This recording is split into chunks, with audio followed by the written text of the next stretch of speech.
All right, what is going on, ladies and gentlemen? How is it going? I am Is There No One Else? And the video I'm bringing you today, I wanted to do a gear set review on the Mythic boots, the snow treaders. As you guys know, I do videos, I do PTS gear set reviews. I provide my initial thoughts on you guys to give you guys a chance to, let you see if you think it's worth the investment. And I've been getting a lot of comments from people stating that none of the Mythics are really worth going out to get. They're not worth the grind.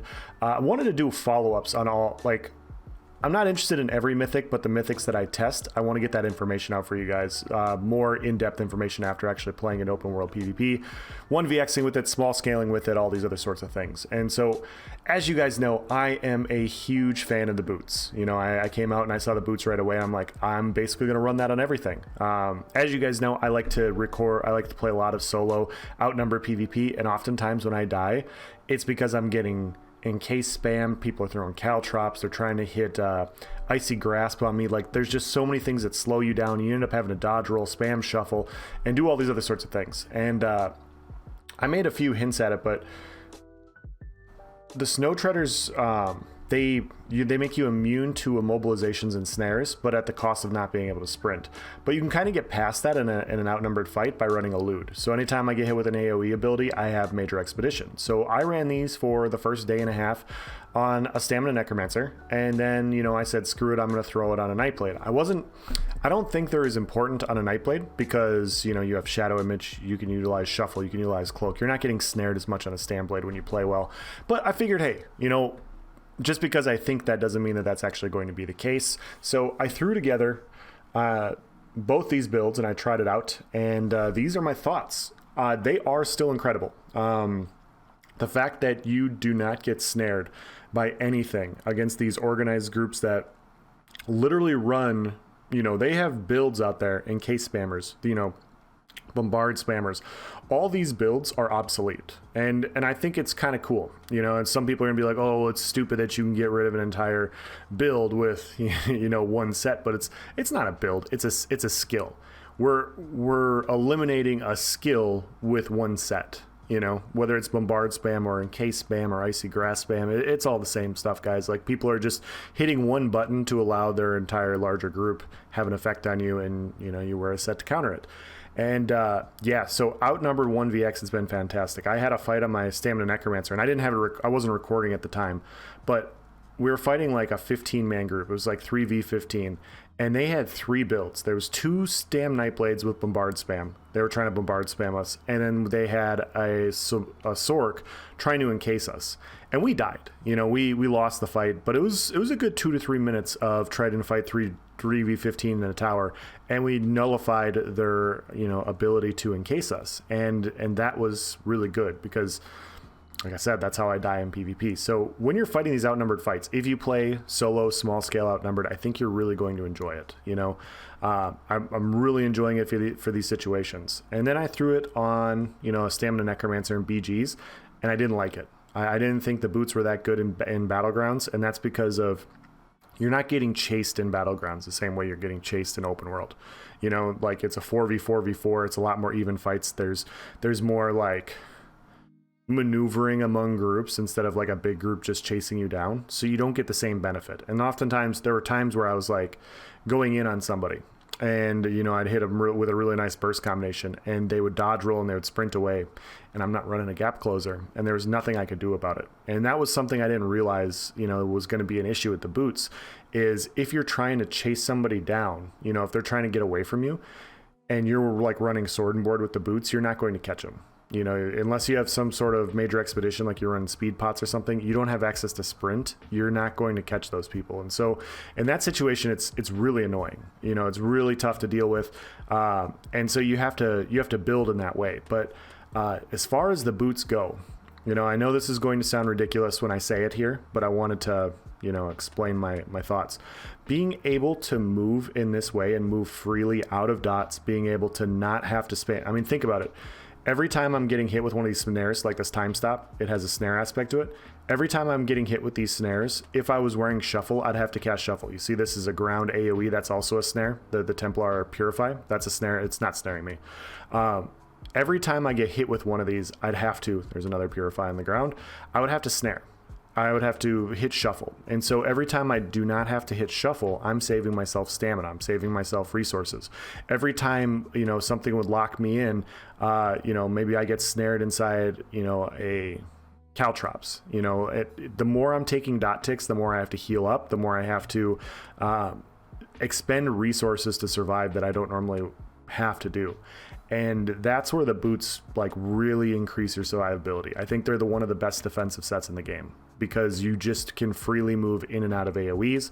If somebody tries to lock you in talons with standard, you're immune to talons. You still take the dot, but you don't take the immobilize. And so you can move in and out. You get hit with the AoE from standard, you're going to get major expedition. You can fly out of it.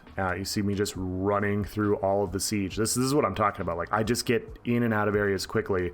And although I'm not tanky, because I'm not taking damage, I am tanky. So in that way, it's really good. I'm really interested in testing the Snow Treader boots versus the Tonal Constancy necklace, because as we know, the tonal necklace is a ton of recovery. Like it is a lot of recovery, but because I don't have to hit shuffle, I feel like boots kind of double dip. It's not recovery, but it helps your sustain a lot. The boots help your sustain a lot because you just don't have to cast an extra skill, and that allows you to, you know, heal a little bit more, you know, dodge roll a little bit more, those sorts of things. Sorry about that. And so in that way I found the boots to be really good. So, it took me about 7 hours to get scrying to 7. It took me about 4 or 5 hours to get all of the leads for the Mythic boots. Do I think it's worth it? Yes. For how I play, I 100% think it's worth it. Now, with that in mind, guys, you know, if you run an organized ball group and you have somebody with like Curse Eater, or they're dropping a lot of Purifies on the ground, or somebody's hitting Purge, you know, all these other sorts of things that, you know, larger groups can do by buffing their group in general, you probably don't want to run the boots. You know, the boots aren't going to be super helpful for you. If you're in a large group and, you know, like a 24-man group, and you're chasing people down and sieging keeps, and, you know, you're not really getting encase spammed, and that's not how you're dying, you're not going to want to run the boots either. You know, boots are very, very specific, I think, for what you're trying to do.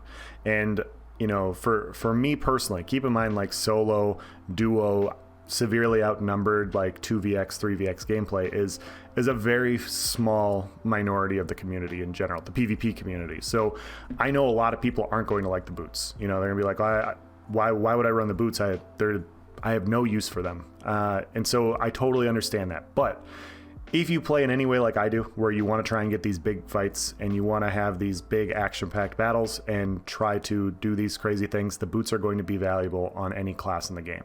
Magicka classes, you can run Channeled Acceleration. You know, you have 12 seconds of Major Expedition with Channeled Acceleration with no chance for getting immobilized or snared. You can still get CC'd. Keep that in mind, guys. You can still get locked down. You can still get CC'd, but you're not going to get immobilized or snared. So Magicka classes could utilize it. Stamina classes, like I said, I didn't think I was going to enjoy them on a Stamina Nightblade because I mean, like I said, you run Shadow Image. You dodge roll a lot. You don't need the boots. But the boots are still fun. I mean, look at this. I'm just like doing whatever I'm getting in and get out and doing literally whatever I want. Basically, I will. And I think that's what makes this stuff so good. And I say that and I'm about ready to die here. Perfect timing. So I definitely think the boots are good. I will be doing more videos like this. I need to go pick up the Tonal Constancy necklace. I need to pick up the speed ring.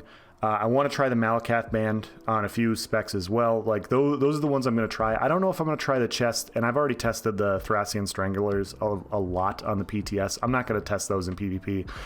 I mean, I know a lot of you guys want to watch me take 40% more damage and watch me get two-pieced by everybody, but damage is so high right now that I don't think I can make Thracian Stranglers doable in PvP. So I'm not going to run them. I'll just get that out of the way. So I'm going to test those other ones, and I'll provide this information because, like I said, guys, you know, what you see on the PTS, you still have to test in open world. You still have to get this, you still have to experience these sorts of things and see exactly where its shortcomings are, you know, and honestly, like, I just thought boots were going to be best in slot for everybody. And after testing them, I still think they're amazing. I think they're amazing for what they do. I don't think I'm going to take them off my bar on most of my builds. but it does have some shortcomings I wasn't expecting. I really wasn't expecting some of the shortcomings that I actually have. So I thought that was worth calling out. I thought that was worth raising awareness to. But yeah, like this guy puts down the Purify that snares, and I'm just moving freely. It's fantastic. Eternal Hunt doesn't do anything. Talents doesn't do anything. Fossilized, I take the CC, but the root afterwards, I don't take that. So for all you guys that hate Fossilized in an XV1 fight, boots are amazing for that. So yeah. The other thing people are going to ask, and you know, I want to get this out there as well. People are going to ask about performance, because that's the number one thing. I've spent this entire video talking about the boots, and they're going to be like, okay, well, what does that mean about performance? The boots aren't going to matter, you know, if performance is bad. All these fights that you guys are watching so far are the main campaign on a Friday night where red and blue is pop locked and yellow has 2 bars. So take it for what it's worth. You guys can see the performance here. This is only one night though. You know, this is only Friday night. I'm not saying that this is going to be the way it's always going to be, because honestly, I don't know. You know, I don't know, you know, maybe all of a sudden like they bring up a fix tomorrow and the fix breaks something else. I don't know. But I will say this, I have not experienced a fight like this in the main campaign, this pop locked, in about 3 months. So I haven't been able to function this well in about 3 months. My skills firing, my abilities working, like it was actually really enjoyable last night. So I will be doing my full performance thoughts. I want to give it a few more days. You know, we haven't had a week of the patch yet. They had a lot of bugs initially. So I'll probably come out with a first week review on the patch, you know, probably like on Wednesday or so, you know, after some initial changes. And I want to test open world PvP a little bit more. You know, one day doesn't mean all of a sudden that everything's fixed and everything's okay. But I will say this, I'm very optimistic. Like if this is what it's going to be like, nearly pop locked with 3 factions on the main campaign on a Friday night, and this is as bad as it gets, I will take it, guys. You know, like this is actually pretty good. It doesn't mean it's great. It doesn't mean that there's still not issues. I was still experiencing some skill delay in like the big fights, like this keep battle. I was experiencing some issues, but I mean, look how many people there are. You know, when was the last time you experienced no skill delay in a fight this big? You know what I mean? So I'm not expecting everything to be perfect. Quarter 3 and quarter 4, they're coming out with the bigger performance changes. So if we're seeing this now, like I said, if this is continuous and like this is going to continue to happen, I'm pretty excited for quarter 3 and quarter 4. I'm very excited. So yeah, like I said, that stuff will be coming. I just wanted to get that out there. People are going to ask me about what I'm running right now. I am running Stun and Titanborn. I did a little screenshot there for you guys with One Piece Battle Arc. I'm missing a lot of stuff on PC. I'm 605 CP. I'm missing some damage. I'm missing some sustain. There's another set I want to run. When I get a full build and I test a bunch of stuff, I will post, you know, updated builds for you guys. But Snow Treaders are good. You know, you don't need them, but they're amazing. What else is I going to talk about? Man, I think that's it. I think that's it. If you guys have any questions about the boots, like anything that I missed, please feel free to comment in the section below. You know, I'll do my best to answer it. I'll give you, like, I've been playing them for about 10 to 12 hours now on PC with, you know, on different specs, sword and board and bow builds. So I have my thoughts on it. I see they're trying to snare me right now. You see that guy try to hit me with the encase. It's awesome. Yeah, so I have my thoughts on the boots. If you guys have any questions, you know, feel free to hit me up. Also, I want to, you know, do a few shout outs. I do stream on Twitch Monday, Wednesday, Friday. I will be testing all of these things streaming on Twitch. So if you guys have any questions about performance, if you have any questions about different mythic item sets, if you're asking, you know, how you're going to throw together a build on a specific class, you know, or whatever, feel free to stop in my Twitch chat. I will have a link in the description below. You can feel free to come say hi. You know, most of the time, guys, I spend my Twitch stream talking to you guys. So if I get in some good fights, I will, you know, obviously engage in the good fights. But the minute I see a bunch of questions come, I stop PvPing, because, you know, I feel like my stream is there to talk to you guys. I'd much rather, as much as I enjoy playing this game, I like helping you guys out. So if you guys have those questions, feel free to stop by. You know, come hang out, make fun of me for sucking on a specific class or whatever, or using an overpowered stamina necromancer. It's been a lot of fun streaming with you guys, and I've really enjoyed it. But it's another place to ask questions if you don't want to post something on YouTube. Also, I do have a Discord. I will provide a link in the description below for the Discord as well. We hit 1,000 people in my Discord a couple weeks ago, which I thought was pretty cool. Basically, it's just a theory crafting Discord, the general chats for people to goof around and troll and stuff. But then I have specific channels for different classes. So I have a Nightblade channel, Sork channel, whatever. And you can feel free and you can go into any of those channels and ask questions. I'll goof around and I'll be sarcastic and I joke in the general channel, but the specific class channels are for real questions and real answers. So if you ask something in there, I will do my best to make sure that I get those answers for you. If I don't have it, there's a lot of good players on there. There's multiple people that post stuff on YouTube. We have a ton of content creators that are, that post YouTube stuff. We have Twitch streamers. There's a bunch of really good Xbox NA, PS4 NA, PC NA players that are, well respected in the community, that the people know, that are willing to provide their opinions for free to help you out. So if you guys are interested in those sorts of things, feel free to join. No salt, that's the only thing I say. Don't talk shit to people. Don't be a douche. You're gonna get banned. It's that simple. Come in there, be cool. I don't care if you don't like some of the people because they zerg you down and bag you. Keep that in game. Like that, none of that matters. So in there's plenty of people in there that zerg me down all the time, and you can be cool in a Discord without, you can be cool in a Discord with that still going on. That's all I'm trying to say. So if you guys are interested in those things, like I said, I'll provide the links. If you guys have any questions about the boots, let me know. If you guys have a specific mythic you want to see me test next, I think I'm going to farm Malakath next, and I think I'm going to go Tonal Constancy. I think those are the next two I'm going to get, and then I'm going to test those. So yeah, that's going to be it of this video. Thank you for watching, guys. Have a nice day.